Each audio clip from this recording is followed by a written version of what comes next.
பெரியம்மாவை நான் சந்திக்க வேண்டும் என்று அவரிடம் கூறுங்கள்.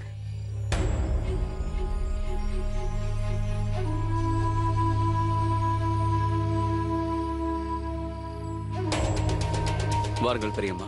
அஸ்ஸலாம் வலைக்கும் ஜலால். எதற்காக என்னை இந்த நேரத்தில் வர சொன்னாய்? ஏதாவது பிரச்சனையா? பெரியம்மா, நாளை நமது அரண்மனையில் மீனா பசாரை ஏற்பாடு செய்யுங்கள். நாளை மீனா பசார் அமைக்கப்படவிருக்கிறது என்று அனைவரிடமும் அறிவித்து விடுங்கள். ஆனால் இம்முறை சற்று வித்தியாசம் இருக்கிறது. அது என்னவென்றால், கூடாரத்தில் வித்தியாசமான பொருட்கள் வைத்திருப்பவர்களுக்கு மட்டும் பரிசு கிடைக்கப் போவதில்லை. ஏனென்றால் இம்முறை நான் யார் கூடாரத்திற்கு முதலில் செல்கிறேனோ அவர்தான் வெற்றியாளர். அவர்களுக்கு விலை மதிப்பற்ற பரிசு வழங்கப்படும். இடையூறுக்கு மன்னித்து விடு ஜலால். இப்போது இரவு வெகு நேரம் ஆகிவிட்டது. அதோடு குளிர்காலம் வேறு. இவ்வளவு குறைந்த நேரத்தில் ஒரே இரவில் மீனா பசாரை அமைப்பது கடினம் அல்லவா? நிச்சயமாக.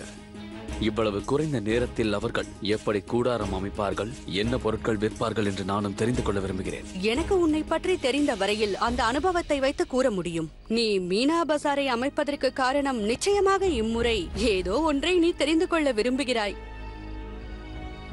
தாங்கள் என்னுடைய பெரியம்மா. நீங்கள் என்னை புரிந்து கொள்ளாவிட்டால் யார் புரிந்து கொள்வார்கள்? உங்கள் கட்டளைகள் நிறைவேற்றப்படும் ஷெஹன்ஷா. குதாஃபிஸ். நள்ளிரவு. நான் அவமானப்படுத்தியதை ஜோதா பேகத்தால் இன்னும் மறக்க முடியவில்லை. நான் மறக்க விடமாட்டேன். அது எதுவரை என்றால், உங்களை நான் பழி தீர்க்கும் வரை உங்களை நான் நிம்மதியாக இருக்க விடமாட்டேன். நிச்சயம் விடமாட்டேன். ஹுசூர், ஹுசூர், ஷெஹன்ஷா என்ன கூறினார்? கூறுங்களேன் ஹுசூர், அதை தெரிந்து கொள்ள மனம் துடிக்கிறது. நீ சென்று அந்த புறத்தில் கோஷம் போடு.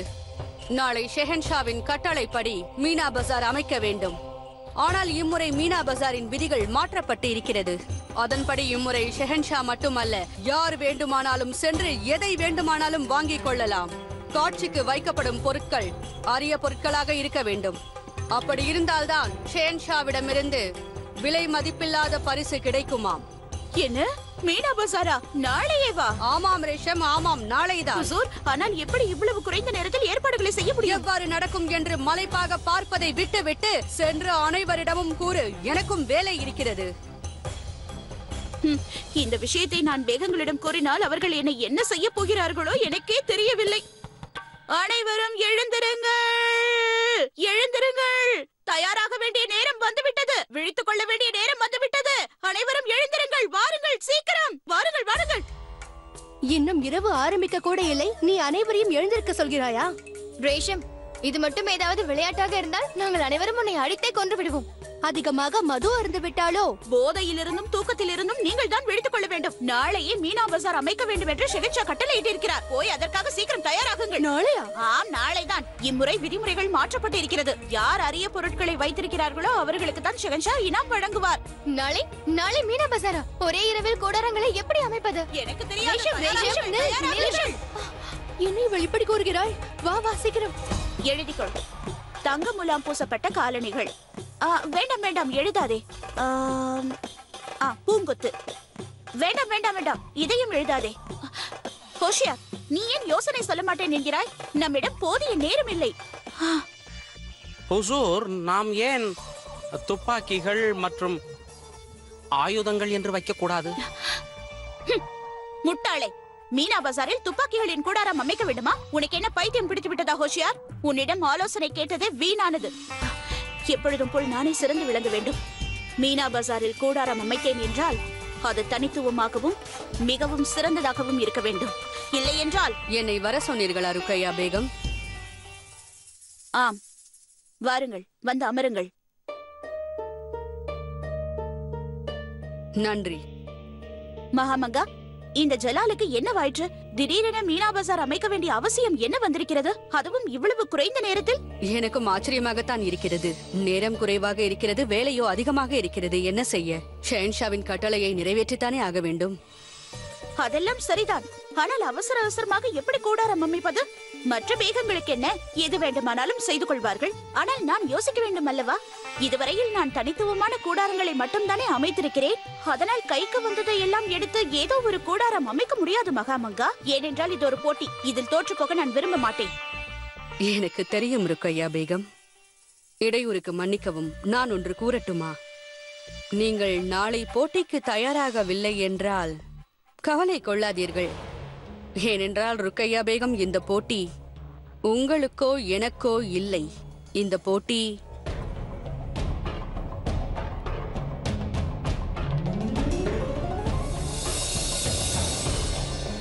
ஓ, இப்பொழுது புரிந்துவிட்டது. இந்த போட்டியானது ஜோதா பேகத்திற்கும் பெனசிருக்கும் இடையேயானது. நீங்கள் புத்திசாலிதான். இப்போது தெரிந்து விட்டதல்லவா? பிறகு கவலை எதற்கு? நிம்மதியாக உறங்குங்கள். அதோடு நாளைய போட்டிக்காக கைவசம் என்னிடம் ஒரு நல்ல திட்டம் இருக்கிறது ருக்கையா. அப்பொழுது நான் அனைத்தையும் உங்களிடமே விட்டுவிடுகிறேன். இப்போது எனக்கு விடை தாருங்கள் ருக்கையா பேகம். குதாஃபிஸ். ஹுதாஃபிஸ்.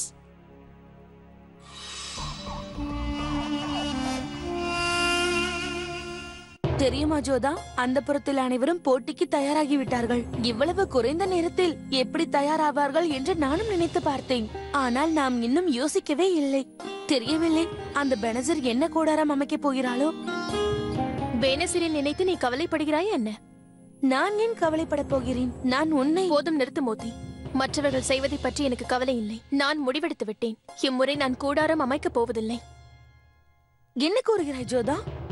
அவ்வாறு செய்ய முடியாதென்று உனக்கு தெரியாதா? அவ்வாறுதான் செய்ய போகின்றேன்.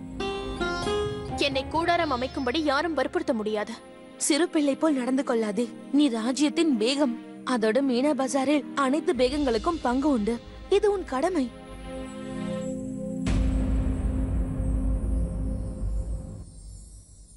வணக்கம் அத்தை. மிக்க மகிழ்ச்சி. என்னால் கட்டுப்படுத்த முடியவில்லை. இம்முறை என் ஜோதா என்ன கூடாரம் அமைக்கப் போகிறாள் என்று பார்க்க வந்தேன். சென்ற முறை வண்ணப்பொடிகளின் கூடாரம் அமைத்து தனித்துவம் வாய்ந்தவளாக ஜொலித்தாய். இம்முறை என்ன செய்ய போகின்றாய்? என்னவாயிற்று ஜோதா? ஒன்றுமில்லை அத்தை. இம்முறை கூடாரம் அமைக்க எனக்கு விருப்பமில்லை. ஜோதா, ஜலால் உன்னிடம் நடந்து கொண்டது தவறு என்று நான் ஒப்புக்கொள்கிறேன். கணவன் மனைவிக்கு இடையே இருக்கும் மனஸ்தாபத்தை தர்பாரில் அவன் காட்டியிருக்க கூடாது. ஆனால் அந்த தவறு இனி மீண்டும் நடக்காது என்ற நம்பிக்கை இருக்கிறது. நீ ராஜ்யத்தின் வேகமாவாய். இந்த சடங்கை நீ போற்றி பாதுகாக்க வேண்டும். அதோடு உன் கோபம் ஜலால் மீதுதானே? ஆனால் அதற்காக என் மருமகளின் திறமையை நான் எவ்வாறு காணாமல் இருக்க முடியும் கூறு? மகளே, கணவனுக்கும் மனைவிக்குள்ளும் சச்சரவு என்பது சகஜம். அதன் காரணமாக உறவு என்று முறிந்து போவதில்லை. அதோடு ஒருவருக்கு ஒருவர் நெருங்கி இருக்கும்போதுதான் சண்டையும் வரும். அட, என்ன இது?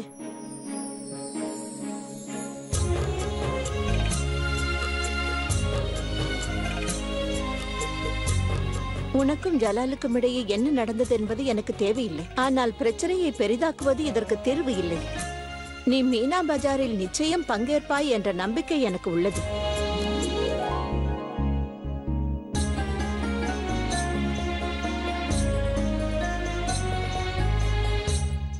எனக்கு நம்பிக்கை இருக்கிறது. ருக்கையா பேகம் ஜெயிப்பதற்காக எதையுமே விட்டுக் கொடுக்க மாட்டார். பெயரையும் புகழையும் சம்பாதிப்பதற்காக அவர் எதையுமே செய்ய யோசிக்கவே மாட்டாராம். மிகவும் ஆபத்தானவராம். தங்களுடைய மாயம் பாஷாவின் மேல் பலிக்கும் என்று எனக்கு தோன்றவே இல்லை. கடினம்தான். ஏனெனில் ருக்கையா மகாராணி ஆவாள். ஆனால் நான் இங்கே வெறும் ஒரு தாசிதான்.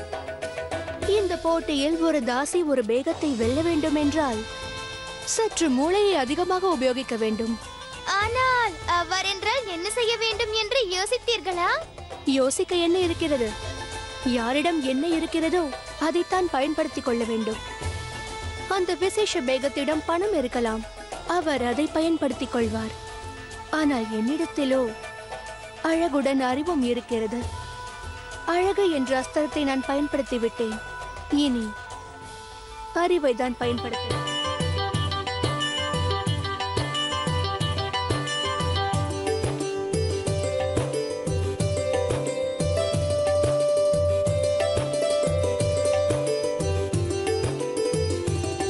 50 முகரியா?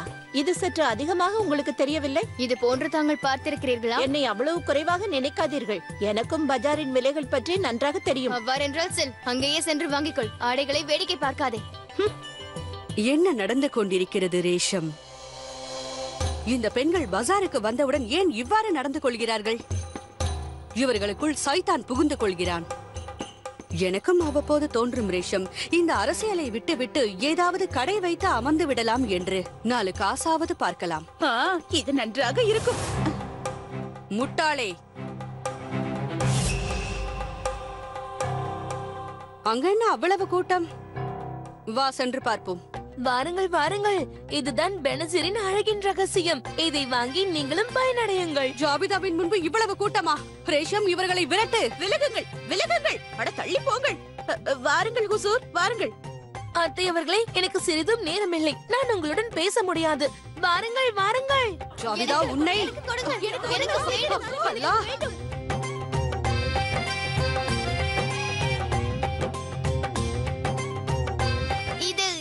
இது முகத்தில் பூசுவதற்கானது அல்ல. நீ வாயை மூடிக்கொண்டு அங்கு சென்று நில். உனக்கு இதை பற்றி தெரியாது. தேவையில்லாமல் தலையிடாதே. செல் செல்.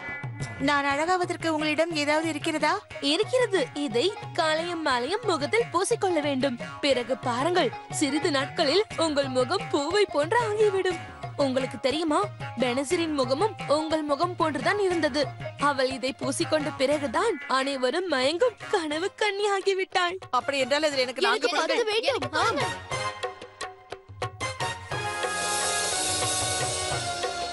இங்கு என்ன நடந்து கொண்டிருக்கிறது? உன் அழகின் ரகசியத்தை நான் இங்கு விட்டுக் கொண்டிருக்கிறேன். உன் அழகின் ரகசியத்தை ஆக்ராவும் அனுபவிக்க வேண்டும் அல்லவா? நீ வேண்டுமென்றால் பார், இன்னும் சிறிது நாட்களில் இங்கு இருப்பவர்கள் ஜொலிக்கப் போகிறார்கள். என் அழகின் ரகசியத்தை நான் எவ்வாறு பயன்படுத்தப் போகிறேன் என்பதை நீ அறிய மாட்டாய். வா ஜாகிரா.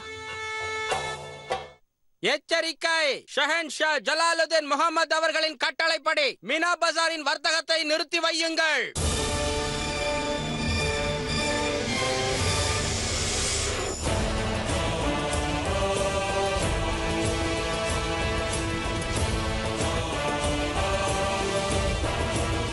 நமது வழக்கப்படி நான் மீனா பசாரில் ஒவ்வொரு முறையும் கூடாரத்தில் இருக்கும் பொருட்களை வாங்கி வருவேன். ஆனால் இம்முறை நன்கு பரிசீலித்து ஆலோசித்து பிறகுதான் ஒரு பொருளை வாங்குவேன். கூடாரங்கள் அமைத்த அனைவரும் அவர்கள் பொருட்களை எடுத்துக்கொண்டு ஷஹன்ஷா அவர்களின் முன்னால் வரும்படி கட்டளையிடுகிறோம்.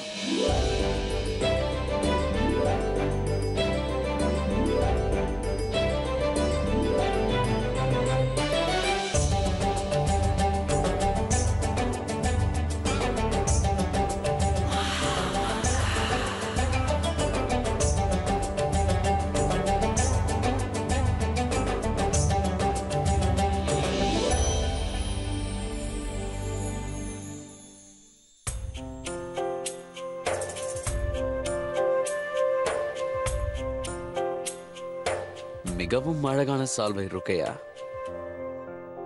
ஆனால் நான் இதை வாங்க முடியாது. சென்ற முறை போலவே நான் இம்முறையும் உங்களிடம் ஒரு தலைபட்சமாக நடந்து கொண்டேன் என்பார்கள். தாங்கள் வாங்கவில்லை என்றாலும் நான் இதை அணிவித்தே தீருவேன்.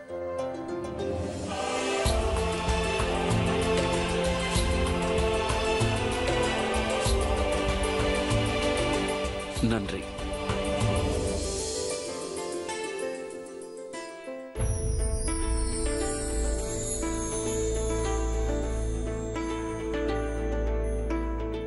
இதுதான் கோஹினூர். லட்சங்களில் ஒன்று, மிகவும் அரிதானது. தனித்துவமான பொருட்களை காட்சிக்கு வைத்தவர்களுக்கே இது சொந்தமாகும்.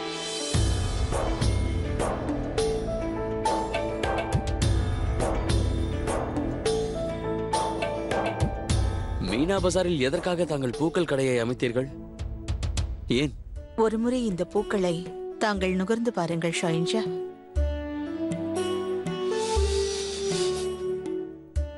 சுப்ஹானல்லாஹ், நல்ல நறுமணம். இதை தேர்வு செய்ததற்கான காரணம்? இது ஒன்றும் விலை உயர்ந்ததல்ல. இதை யார் வேண்டுமானாலும் வாங்கிக் கொள்ளலாம். அதோடு இதன் சிறப்பம்சம், இதனுடைய வெள்ளை நிறம் வாழ்க்கையின் அமைதியை குறிக்கும். அது மட்டுமல்ல, அதை சுவாரஸ்யமாகவும் ஆக்கும். அதைத்தான் இதனுடைய சிறப்பம்சமாக கருதுகிறேன். இந்த பூக்களை விட நீங்கள் இதற்காக கொடுக்கும் அர்த்தம் மிகவும் உயர்ந்தது. நன்றி. உங்களைப் போல யோசிப்பவர்கள் மிகவும் குறைவுதான் சலிமா பேகம்.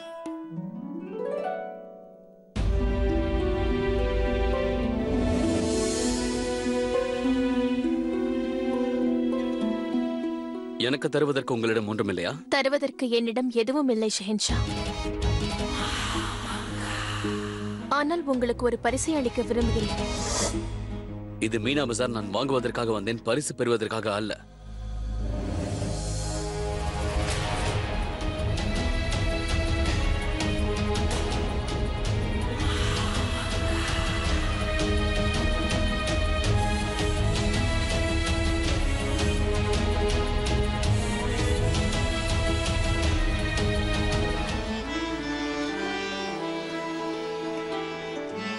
எனக்காக தாங்கள் என்ன கொண்டு வந்தீர்கள்?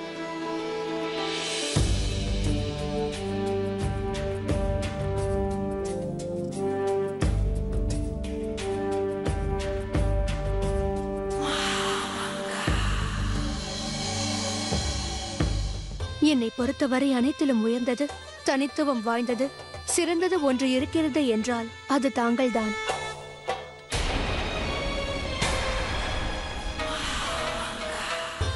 உங்களை பொறுத்தவரையிலும் எதை உயர்வாக பார்ப்பீர்கள் என்று இந்த தாசியால் புரிந்து கொள்ள முடியவில்லை. ஆகையால் தான் உங்கள் ஓவியத்தை தீட்ட நான் முடிவு செய்தேன். உண்மையில் எனக்கு ஓவியம் தீட்ட வராது. இருப்பினும் இந்த அடிமை முடிந்தவரை தீட்டியிருக்கிறார். சுப்ஹானல்லாஹ், இதுவரை என்னுடைய ஓவியத்தை யாரும் இவ்வளவு தத்ரூபமாக வரைந்ததே இல்லை.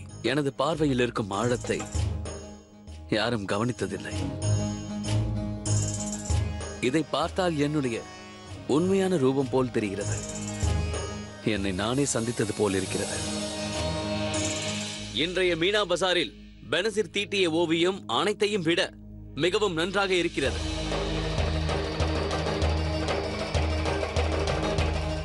இது அவருடைய கலைத்திறன் மட்டுமல்ல, இதை தீட்ட அவர் யோசித்த விதமும் எனக்கு பிடித்திருக்கிறது. அதனால் நான் இனி வேறு எதுவும் ஆலோசிக்காமல் பெனசிரை இன்றைய வெற்றியாளராக அறிவிக்கின்றேன். அவருக்கு இந்த கோஹினூரை பரிசாக அளிக்கின்றேன்.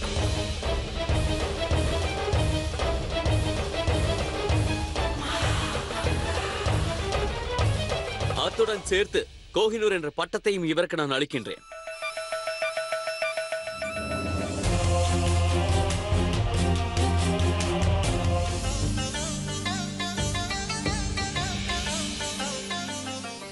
மீனா பஜாரில் ஒரு தாசி பரிசு வாங்குவது இதுதான் முதல் முறை.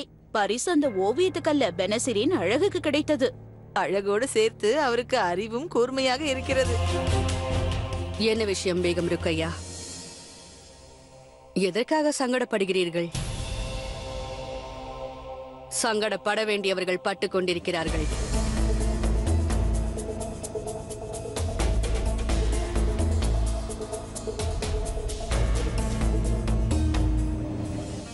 இந்த பட்டத்திற்காக உங்களுக்கு நன்றி சைன்ஷா. கோஹினூர் வைரம் என்றுமே சைன்ஷாவின் மகுடத்தை அலங்கரிக்கும். அதுபோல் இந்த அடிமையும் என்றும் தங்களுக்கு அடிபணிவாள்.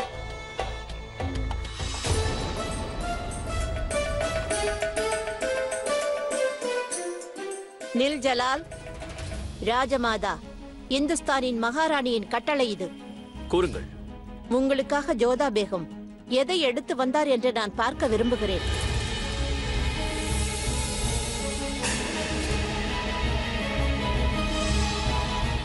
அதை காண்பியுங்கள்.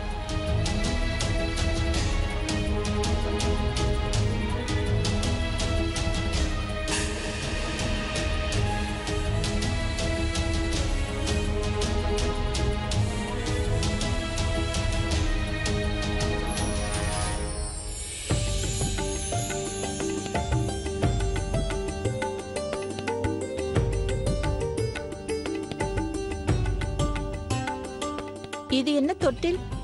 எதற்காக இது? இது என்னுடைய வாழ்த்தாகும். எந்த பேகம் ஷெஹன்ஷாவிற்கு வாரிசு தருவார் என்று தெரியாது. ஆனால் என்னுடைய இந்த வாழ்த்து எப்போதும் அவரோடு இருக்க வேண்டும். எங்களுக்கு ஒரு நம்பிக்கை இருக்கிறது. யாருடைய வீட்டில் கிருஷ்ணன் தொட்டில் இருக்கிறதோ அந்த வீட்டில் குழந்தைகளின் சத்தம் சீக்கிரமாக கேட்கும். அதனால் தான் இந்த பரிசை வழங்குகிறேன். தாங்களே கூறுங்கள் அத்தே, இந்த பரிசை எவ்வாறு விற்க முடியும்? சரியாக கூறினாய். இது ஒரு ஒப்பற்ற வாழ்த்தாகும். பிரார்த்தனையை யாராலும் வாங்க முடியாது. கோஹினூரும் ஈடாகாது. அதற்கு பதிலாக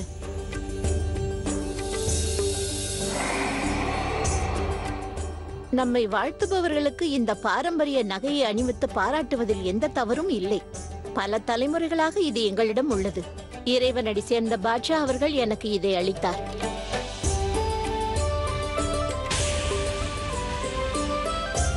இன்று முதல் இந்த நகை உங்களுக்கே உரியதாகும்.